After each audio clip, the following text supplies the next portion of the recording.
Ito mga ka-agri, kitang-kita na po na ang bunga ng kalamansi. Halos sa lahat po ay tagtag na ang bulaklak. Iilan na lang po yung hindi natatagtag, yung mga humabol. Ayan po. Iba nga ay gamunggo na. At yung iba naman ay lampas na po ng gamatang hito. Good afternoon po sa inyo mga ka-agri. Isang panibagong vlogs, isang panibagong araw na naman tayo tungkol dito sa ating pagkakalamansi mga ka-agri. Ngayong araw,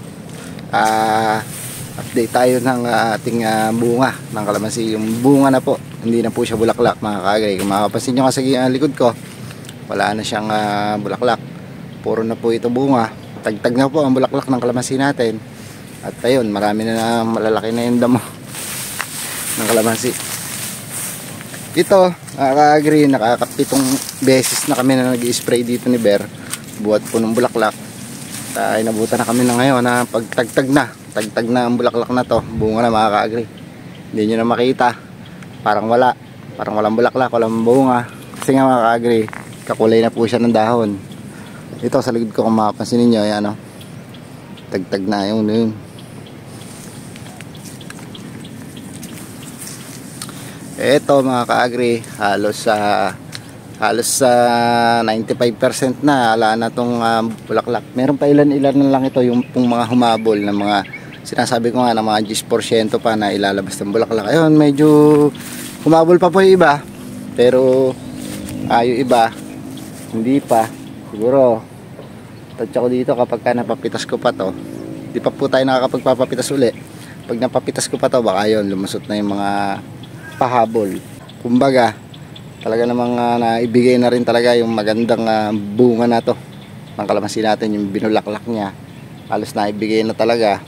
Halos sabi ko nga nasa 100% na itong inilabas ng overall na to ng bulaklak ng kalamansi ko. Pagka in-average mo, halos 100% talaga naibigay na din. Kasi yung iba nga nasa 80%, pero yung iba 120%, mga ganyan. Kumbaga average niya 100% na. Ganon. Kaya ito, bunga na to, kailangan maalagaan ko to ng gusto. Kasi nga mga ka-agri, napapansin ko wala namang masyadong mga sira yung bulaklak, yung bunga na inalagaan namin ng spray mga ka-agri. Tara, silipin natin at check upin natin kung ano ba talaga ang status ngayon ng natagtag na bunga. Kung ito ba ay meron pa bang mga hindi pa natagtag o pangit ba yung bunga na lumabas na o malulusog. Tingnan natin.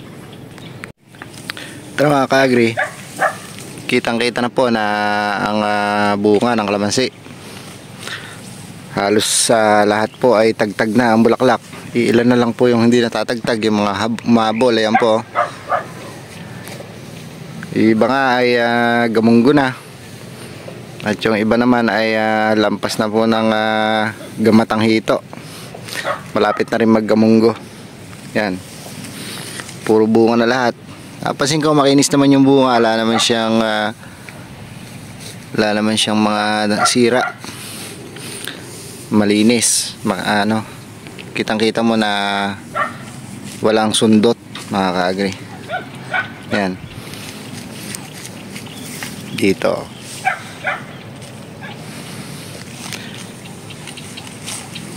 Ito kung maalagaan ko pa ito na maalagaan ay medyo volume na naman ang magiging pitasan natin ngayong summer.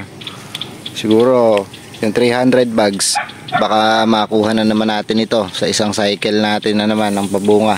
Mga apat na pitas yan, makuha natin yan ngayong Marso po ang pitas na to. Marso, Abril hanggang Mayo yan mga ka-agri. 2 buwan yan, 2 buwan at kalahati bago maubos yung bunga niyan kapag nag-umpisa pong magpitasan. Ayan o. Dito, gabi pa tayo rito. Ayan. Puro good ang bunga. Ibig sabihin, puro mga halos wala naman sira. Yun. Oh. Dito, gabi pa tayo dito. Ganon din dito mga ka-agri. Ito kapag ka malapit mo lang siya makita kasi berdeng-berde na yung mga bunga, kakulay na siya halos ng dahon tsaka sanga. Kaya makikita mo lang ito kapag ka nilapitan mo yung kalamansi. Pero pag malayo mga ka-agri, hindi mo siya mapapansin na may bunga. Yan yun, no?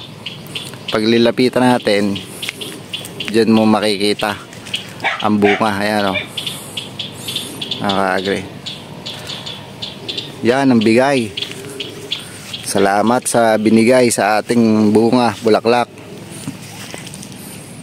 Kahit matapat lang po tayo sa 1,000 per burike, per bags, ay napakasarap na po niyan. Dadaanin natin po yan sa volume, no? Pitas. At ito, naalagaan ko na to. Siguro nakaka 7 spray na kami ni Ber dito. At mamaya mag-spray pa kami ni Ber mamayang hapon. Yung schedule namin ng pitas na ang spray namin ngayon hapon na. Puro hapon. Madalang na kami spray ng madaling araw.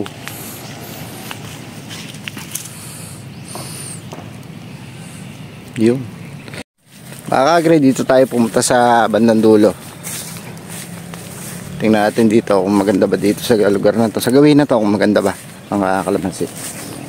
Ito, volume na talaga. Yan, o. Kung makapansin nyo sa malayo, wala akong makikita masyado kasi nga ano na hulog na yung mga petals niya talaga. Tagtag na lahat halos Ilan na lang natitira na hindi pa natagtag. Ilang porsyento na lang yan. Halos lahat ano na, bunga na. Itong makikita mo. Malayo, wala kang makita. Parang walang bunga. Kasi nga, wala yung green na. Dito naman sa gawin na to. Aha, ayun. Ayan, o. Ayan mga ka-agri. Yun. Mga gamunggo na po yung iba dito sa bandang dulo. Mas marami yatang gamunggo sa dulo mga ka-agri. O. Halos gamunggo na nga dito sa gawin na to.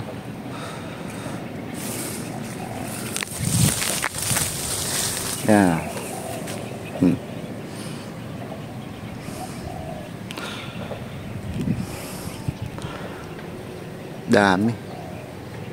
Daming tumuloy. Ilan pa lang mga ka-agri nakikita ko na tulad na to may bumagsak na isa. Ito pa lang yung nakikita ko na sira. Ilan pa lang, ilan lang sa lupa. Pero naman yan mga ka-agri, mga ano yan lalaki na yan. Hindi yan yung pinabunga pa natin.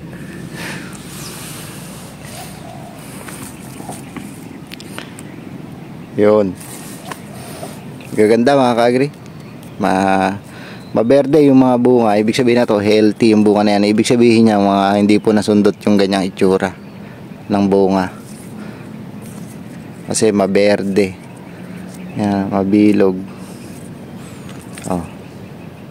Healthy po yung mga ganito. Ibig sabihin yan po yung mga nagdiretso, nagtuloy yan. Pero yan, mababawasan pa yan. Sabi ko nga kanina, mababawasan pa yan.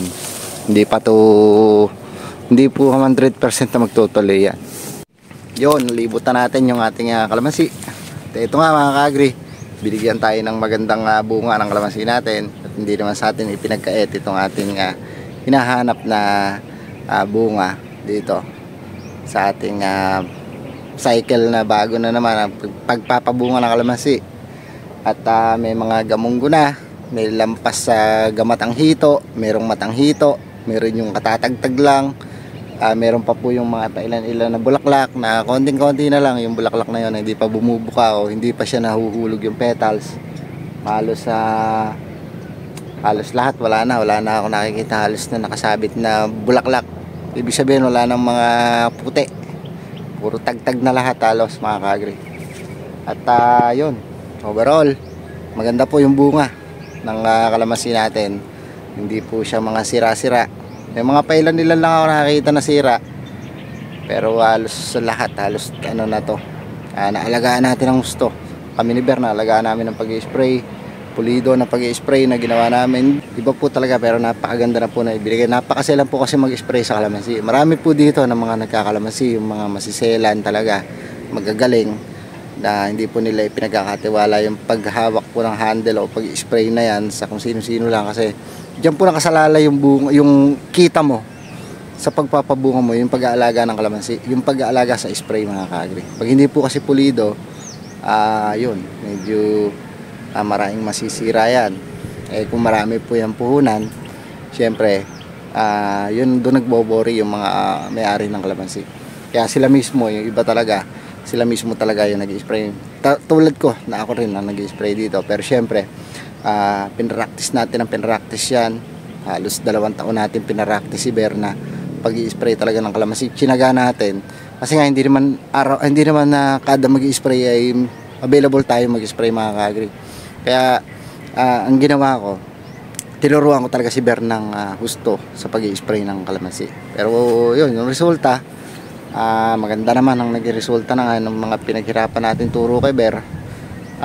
Syempre para sa kanya din kasi yun, para syempre dagdag income nga niya yun, kasi sideline siya sa akin, tatrabaho siya. Bago siya pumasok, nag-spray muna kami, kumbaga double income na siya sa akin. Tapos doon pa sa ibang may kalamansian, pag nalaman na magaling na siya mag-spray, pulido na rin siya, kukunin na din siya ng mga ibang may kalamansian po dito. Kasi sa lugar namin talagang maraming kalamansi po dito, sa Hain, Nueva Ecija, mga ka-agri. Kaya kumbaga, pagkakakitaan ni Ber yung naging skill niya sa ibang kalamansian. Sa ngayon, di pa po kilala si Ber na marunong na talaga mag-spray ng kalamansi, kaya hindi pa po siya kinukuha ng ibang mga seselan sa papabulaklak ng kalamansi. Pero pag nalaman po na marunong na si Ber, sigurado kukunin na yan. Tayon, dagdag kita nga niya po yun sa pag-spray ng kalamansi. Kung maalagaan pa namin ito ni Ber sa mga susunod pa na buwan na to, 1 buwang alaga pa namin ni Ber, yun, yung 300 bags na naman na isang cycle, kaya na naman natin kunin yan, mga ka-agri. Kaya hanggang sa susunod na lang ng vlogs, update ko uli kayo dito sa kalamansian ko para malaman natin kung marami ba talaga magtutuloy dito sa bunga ng kalamansi, mga ka-agri.